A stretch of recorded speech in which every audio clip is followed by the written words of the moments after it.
জঙ্গলে স্ট্রাইপ নামে একটি চালাক বাঘ বাস করত। স্ট্রাইপ সমস্যার সমাধান করতে এবং তার পশু বন্ধুদের সাহায্য করতে পছন্দ করত। একদিন রৌদ্রোজ্জ্বল দিনে একটি খরগোশ স্ট্রাইপের কাছে ছুটে গেল। সাহায্য!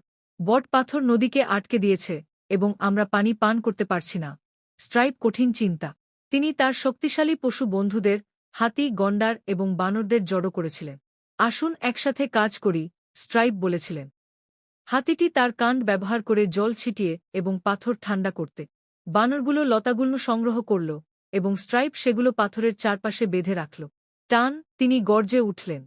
একসাথে তারা নদীকে মুক্ত করে বোল্ডারটি সরে না যাওয়া পর্যন্ত ধাক্কা দিয়েছিল। পশুরা উল্লাস করে। স্ট্রাইপ হাসল। দেখি, টিমওয়ার্ক বড় সমস্যার সমাধান করে। সেই দিন থেকে জঙ্গলের প্রাণীরা স্ট্রাইপকে তাদের নায়ক বলে। স্ট্রাইপের চতুর কৌশলগুলি কেবল দিনটি বাঁচায়নি, তারা জঙ্গলকেও একত্রিত করেছিল।